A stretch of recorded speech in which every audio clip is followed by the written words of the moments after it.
communities of West African states. Check all the countries in West Africa. Check the strength of their economies. Check their GDPs. Check their inflation rate. Check how their people are living. Check how their masses are suffering. And tell me whether or not the economic portion, which is the fundamental reason for which ECOWAS was set up, has been thought about by any of these leaders who have not thought about fixing the ailing economics that they have pushed their people into, but rather they want to go and sit and think about war. Africa is losing it. Number two, check the ages of the presidents who will be sitting in that room to take that decision to go to war. Check their ages. They have all spent their lives. And even before we try to think about how to recover from the economic doldrum in which they have sunk us into, the deep pit that they have sunk us into, they have not thought about what the future holds after they have gone into this war, which will affect, because Niger, Burkina Faso, and Mali say we will come together to resist your attempts. They have not thought about the overflow. They are not thinking about the hunger that will come.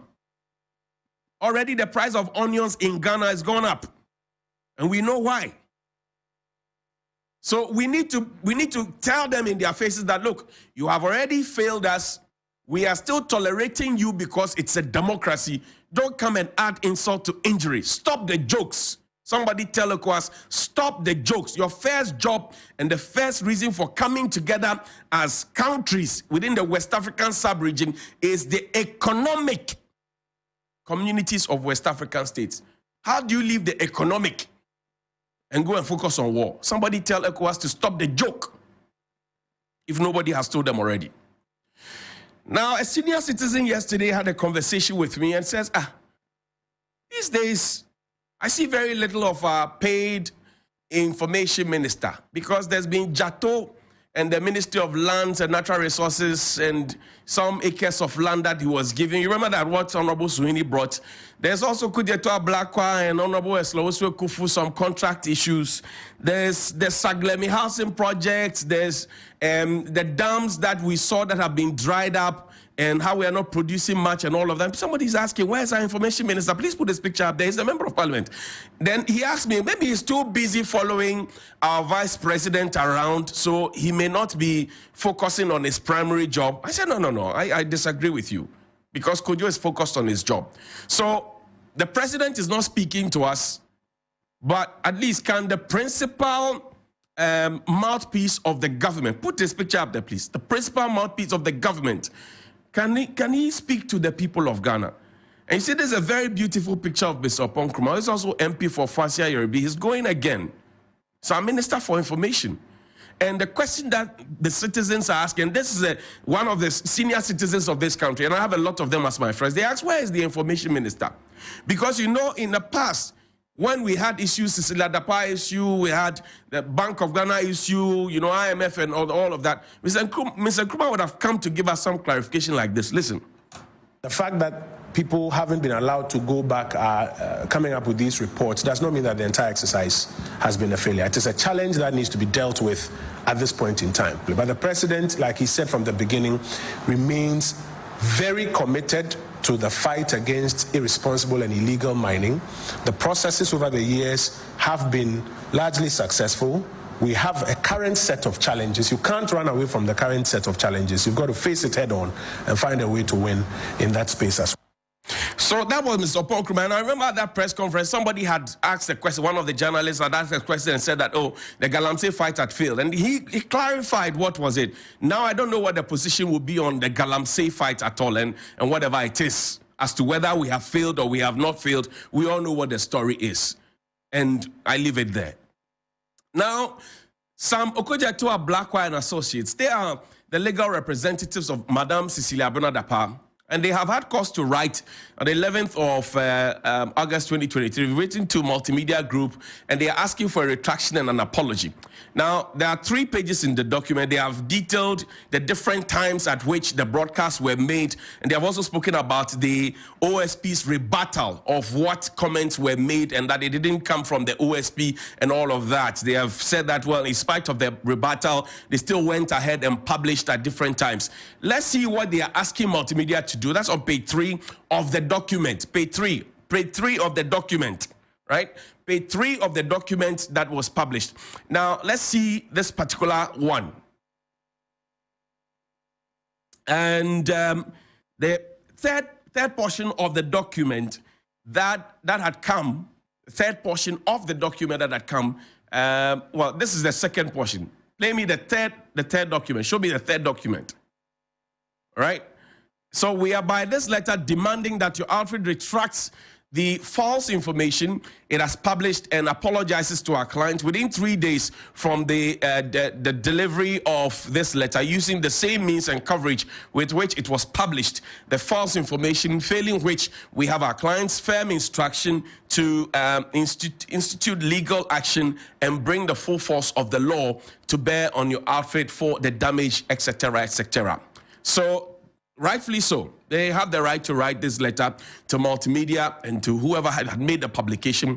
And in writing this letter, they are also demanding that we are by this letter demanding that outfit retracts the false information published and apologize to our client within 3 days from the delivery of this letter using the same names and means with which it was published, the false information, failing which we have our client's firm instruction to institute legal action and bring the full force of the law to bear on your outfit for the damage and injury your reportage has caused and keeps causing. You are accordingly advised. Yours faithfully, Victoria Bath. And that's copied to Madam Cecilia Abunadapa. So they have the right to write this letter. And they have a right to also ask Multimedia. And if Multimedia is certain that what they published out there is correct. And they are not alone. I mean, Madam Cecilia Abunadapa owns her right. So if Multimedia is sure that what they published out there, they have no reason to apologize. Just as was in the Al Jazeera gold mafia thing. You remember that the presidency had written a similar letter asking Al Jazeera to retract and apologize within a certain 7-day period. If not, they would take legal action and all of that. Well, Al Jazeera wrote, because we wrote to Al Jazeera, and they said, oh, we have already written to your government that we will not retract and apologize because we have not done any of what they're saying. The presidency is keeping that information. Mr. Paul Nkrumah knows about that information, but that information is not in the public domain. So if Multimedia knows that they have done nothing wrong, they may not respond, and they will dare whoever is writing and say that, look, please, we have had enough of this one. We will retract. Do your worst. And that's what Al Jazeera did to our government. Our government still is holding that gold mafia thing and all of that. But my senior colleague, Paula Domotri, has been explaining to us some things. Listen to him. So I think now we get who we are dealing with. These are the people we are dealing with. Maabna is Patience Botwe, house help, number 1. Sarah J, 18-year-old, house help, number 2. Benjamin Soa, Patience Botwe, Maabna's current boyfriend. Kweku Botwe, Maabna's father. And Dauda, Maabna's ex-boyfriend. Now, one more thing to tell you before you go on. It's in the document. But Cecilia Dapaah also told me this. Now, Patience Botwe is unknown to Cecilia Dapaah and her husband. They don't know her.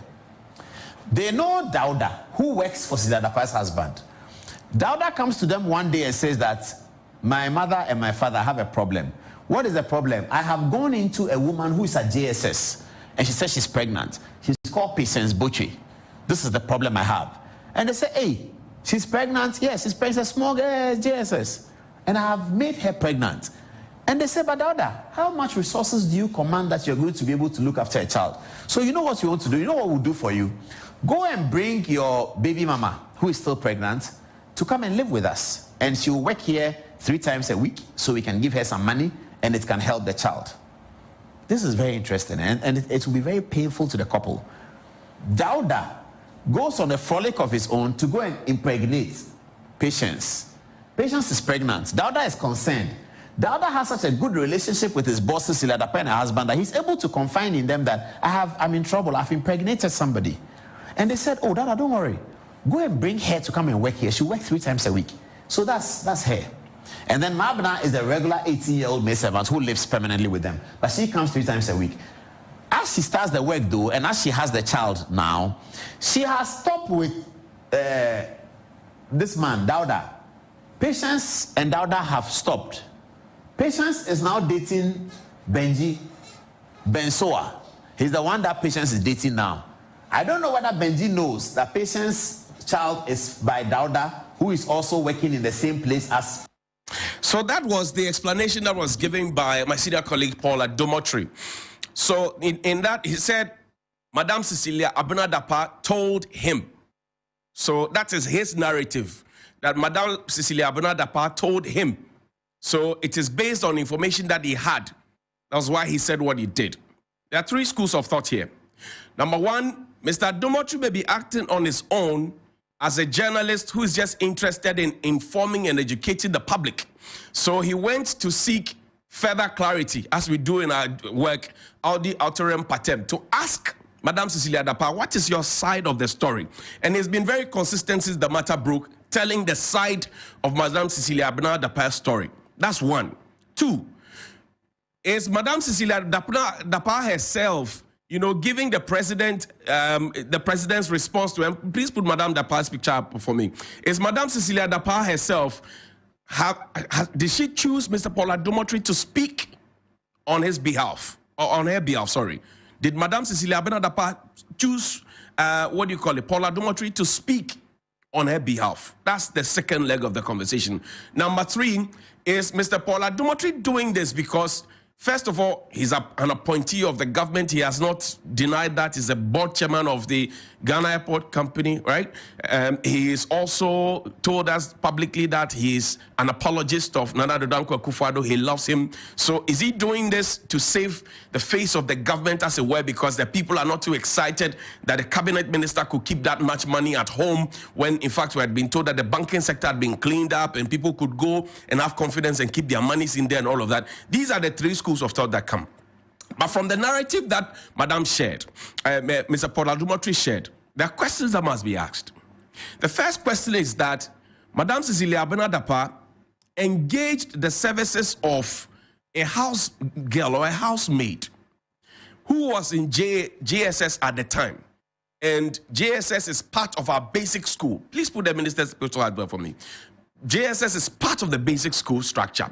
So if somebody is in JSS, it's obvious that the person will be less than 18. Way, way less than 18. Because there are even people who get into secondary school who are way less than 18. So that's the conversation. Now, did Madame and her husband know that they were engaging somebody who was under 18 at the time? Because if you are in JHS, you are under 18. Unless in this particular instance, the person was not a minor at the time that the person was engaged. Number 2, so this government tells us about education and that we have to educate our people and free SHS and all of that. Was Madame interested in trying to get the lady into free SHS and TVET and all that education? That's the other one. Remember that Madame had also acted as the gender minister when Adwoa Safo started playing her old calypso and panlogo with the government. She wants to run again, by the way, and that can only happen in Ghana, you don't know. Well, but at the time that she was acting as gender minister, was this minor still in her house serving as a housemaid? That's the 3rd question. The 4th question that comes to mind is that, so according to Mr. Paula Domotry and what Madame Cecilia Abena Dapaah told, him, the Madame and her husband were aware that somebody in JHS had had sexual carnal knowledge, okay, with somebody who is a full adult and had actually got him pregnant. And the matter was not taken up by WAJU, was not taken up by Child Rights International because it was not made public.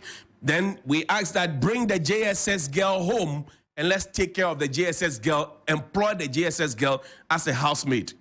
Is that the case? Is that what happened?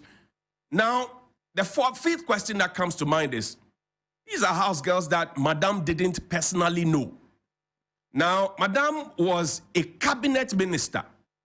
So Madame would have been exposed to a lot of state secrets that is not previewed to the general public.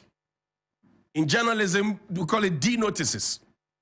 Now, some of these things would have been state secrets that only cabinet members would have known about.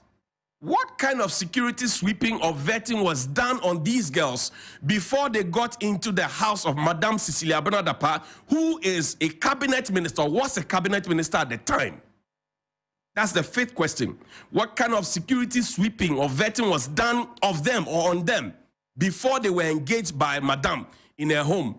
And can you imagine, we are all focusing on the money, the money, the money, the money, the money. We are focusing on the money.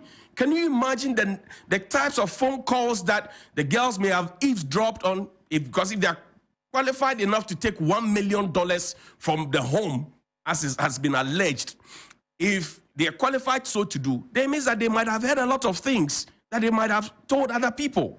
And I'm particularly worried about it. So all of this is happening. And we have left the communication to the party communicators to do. But Madame is a government official. The lands and natural resources matter is a public matter, right? Jato and the issues, Eslaoswe Kufu issue is a public matter. In the past, my good friend Mr. Oppong Nkrumah would have organized press conferences, or maybe Eugene Ayin would have called the presidential press call and explained to us, giving us a clarity on what the government's position is. The party itself would have held a press conference and told us what the official position of the party is. As it stands now, we don't have an official position of the presidency or the government. We don't have an official position of the party as well. It raises questions as to why we are not being spoken to. And this morning, I just came to ask the questions. But you know one other question that I want to ask away from this one? There's a question about President Akufo-Addo's mulling the idea of University of Ghana, Sixtus, your school, Janet, your school, right? The president says he has an idea. Listen to him. This inevitably beget memories. And for me, the most poignant of those memories is the inestimable work Dr. J.B. Danquah did to mobilize the Ghanaian people to insist on the building of this university. It was the inspired visionary leadership of this great scholar and nationalist, who was described in his lifetime as the doyen of Gold Coast politics, that following the setting up of the Elliott Commission, tasked by the colonial government to inquire into the possibility of establishing a university in West Africa, enabled the Ghanaian people to reject the original decision of the British colonial government based on the majority recommendations of the Elliott Commission that a single university be established in Ibadan, in Nigeria, for the whole of the then British West Africa, and got it to agree through a series of passionate interventions in the then Legislative Council, and with the enthusiastic support of the farmers of Ghana, to the creation of a separate university for our country on the basis of his minority recommendation. How felicitous was that decision, and how greatly it has contributed to the growth of modern Ghana. It would be wholly appropriate and not at all far-fetched to describe Joseph Boakai Danquah as the founder of this university, a fact which on the 75th anniversary of its existence should be vividly recalled by all of us who have been and are the beneficiaries of his work. Indeed, in many other jurisdictions where there is less heat in their politics and more attachment to the facts of the historical record, it would not have been out of place to have had this university named after him. Who knows, one day it may well happen. Bosu. I love how you love your family. I love how you love your family. You love your family, and I appreciate you for it. But as for this one, we beg you. As for this particular one, you have renamed plenty things. We beg you. As for this one, please, leave it the way it is. When you are able to build a university around Chebi, that area, you can name it after J.B. Danquah. Nobody will come after you. But as for this one, our Legon, please, we beg you. Leave it the way it is. Because Legon has its own whatever it is. We beg you, Mr. President. As for this renaming ceremony, we beg you. Mr. President, what we can do is that we can, for example, make a suggestion to you. You see the National Cathedral, the way it is now. You can rename it, not the National Cathedral. Say JB Dankwa Cathedral. It will be fine. We will not be angry with you.